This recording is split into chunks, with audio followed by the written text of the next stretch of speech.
Please welcome to the stage Community Development Fund Incorporated Executive Director and NCRC Chief of Community Finance and Mobility, Marissa Calderon, and Community First Fund President and CEO, Daniel Betancourt.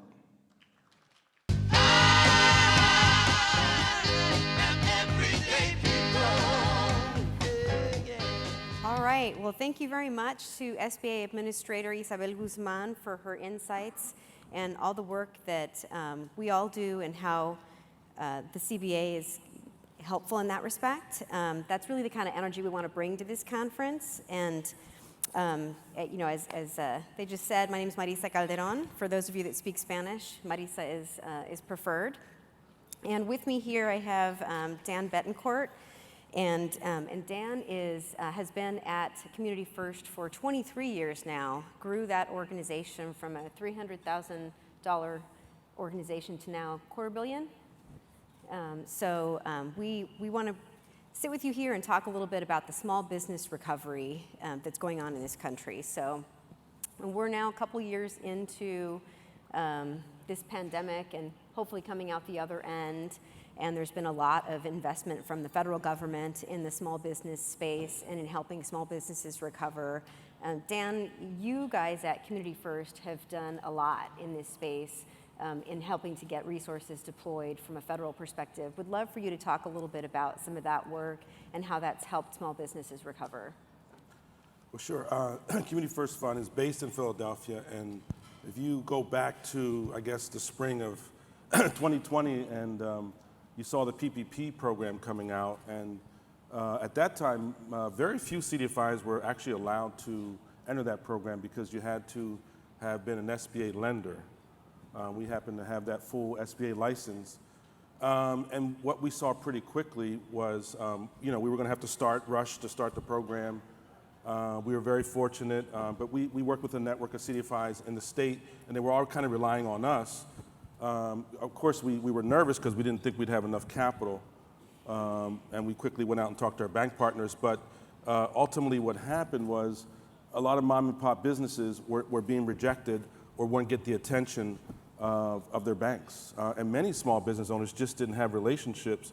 And so we just felt like, you know, all these small businesses across the state were looking at not only our network, but our organization. And so I will tell you that, you know, our staff had to work day and night. At one point, we literally had to turn off our website. We got so many applications. And so we ended up just saying, all right, we're going to shut off the website. Then we're going to send a link to that application just to our ecosystem, our partners, our CDCs, the SBDC. So our community, you know, Latino and Black and Brown and diverse businesses and mom and pop could access our PPP program, but they had to do it through an intermediary. And that's the way that we were able to address that. And I think it ended up being something like about 90% of our business owners were of color or low to moderate income census tract. So we really just had to target it in a way that PPP didn't really target it. And as I said yesterday, you know, PPP in many respects was discriminatory to our community. Yeah, well, I mean, I'd love to kind of riff on that just a little bit, because part of the challenge with really the design of the program for PPP was that it was intended as a payroll protection you know, resource, and for most businesses that are small businesses in this country, and this is especially true of minority-owned businesses, they don't have employees. And so would love to talk a little bit about just how the program design, in effect, was unintentionally maybe discriminatory. Well, first, I think it was a bailout for the states and for the banks. Let's just start with that. How was it a bailout for the states? Because the state unemployment, you know, they didn't. The federal government saw that the state was going to have what? They went up to about 20% unemployed in a very short period of time across the country. And so why not focus it on payroll, thereby, you know, transferring that liability to the federal government? And two, you know, we know what happened in the Great Recession, where a number of banks went out of business. So there you go. You provide capital to the clients of the banks, and thereby strengthen their balance sheet and the banks, you know, the delinquency being protected. So, I mean, I think that's why the banks were prioritizing from top to bottom the largest clients, the largest investments or grants, and then going down from that. Clearly, they got criticized, and you know they changed that over time. But make no mistake, this was a bank bailout and a state bailout, And then there were small business owners that did benefit, but a lot of inequities as a result of that. Yeah. Well, and I mean, so having said that, there was $798 billion of capital that got pushed out to small businesses. So there was, a helpful, process in this for them. I wonder, like, what are some of the lessons that we've learned about providing that kind of resource in recovery in this sort of disaster situation from an economic perspective? I think over time, the SBA, was able to prioritize, for example, CDFI. They let a lot of CDFIs in, the middle of the first round, and definitely for the second round. The Community Advantage Program, they got very generous about letting organizations in, and there was a process to let CDFIs in, and then there was a moment where it was a blackout for large banks, and then the smaller banks and CDFIs could focus on their clients.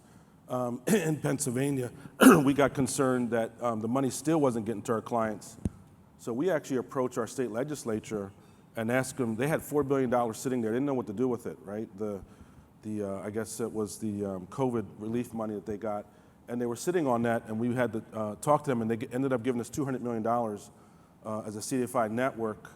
And we went out and hired a fintech company, and we went out and just created a virtual organization with these 17 CDFIs in Pennsylvania. And we were able to get that $200 million out, and we really fashioned after, in many respects, after the PPP, but we improved upon it. Because the one good thing about the PPP, that it was built for the money to go out fast. You apply, you upload your tax return, and then you get funded. And so we used that, but then we created an algorithm that prioritized low-income census tract, low wealth, loss, and of course, people of color. And so it ended up, for example, in the city of Philadelphia, where we're based in that region, 85% of the money went to business owned by people of color and low-income census tract. So, our local Congressman Evans said this should have been a national model. We should have focused on, mom and pop businesses and all that, and also businesses that actually lost money. And we didn't base it off of payroll. We based it off of sales, but we had these minimums. We didn't really care about your sales. We were just giving you like a minimum of, I think the average is about $20,000. A lot of our clients, I think the average for PPP might have been, $5,000 or $10,000. So it was a much more generous program. So I guess what I'm saying to you is PPP was good to some degree, but I think our state should have been stepping in and doing much more for our business owners. Yeah, well, and now we're sort of past the grant-like funding from a federal perspective, and I wonder what sort of lessons there are that we can take away as private capital needs to come in and step in and provide more resources to us as CDFIs to push out to small businesses. Well, I mean, we need to recognize that our business owners did not do well. Their sales went down. Yesterday we were talking about where you make that reservation. I'm trying to remember the name. Table. Open Table. I looked at that statistic for Pennsylvania, and statewide, sales are down for restaurants 20%, and in Philadelphia they're down 40%. So, if you're a restaurant, your sales are down 40% since the pandemic. And so that's one thing. And then, of course, what's happened in the economy, the inflation, the whole supply chain, and people just can't hire people. So it's a really tough environment.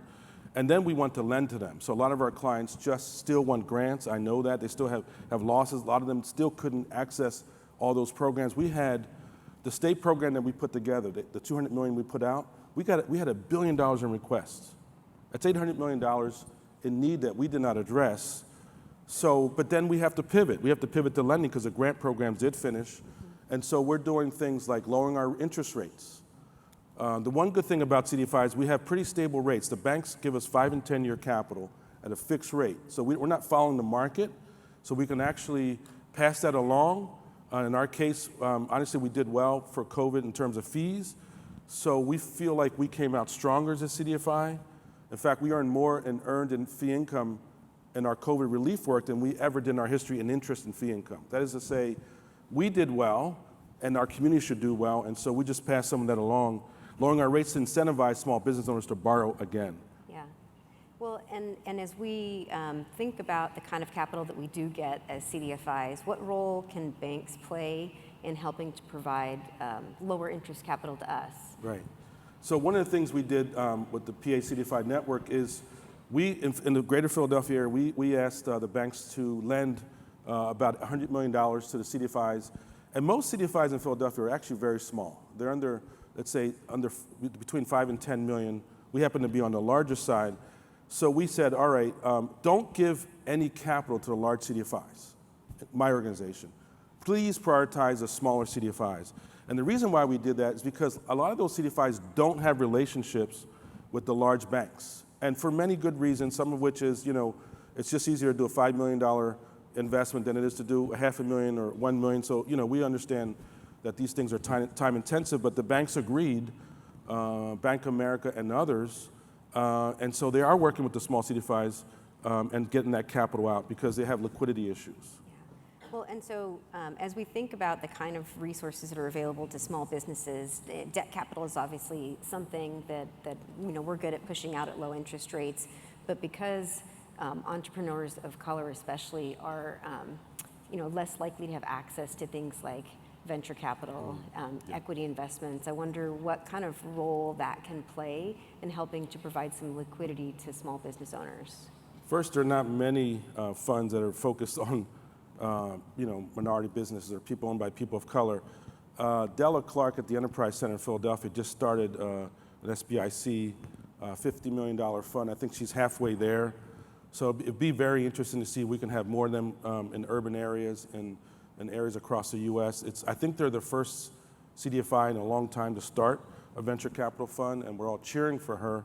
Most of these funds are based off of high-growing businesses and not necessarily smaller businesses in our communities. Yeah, well, and I think one of the challenges for entrepreneurs as well that are trying to seek venture capital is that the business structure itself isn't necessarily set up to be able to seek a Series A.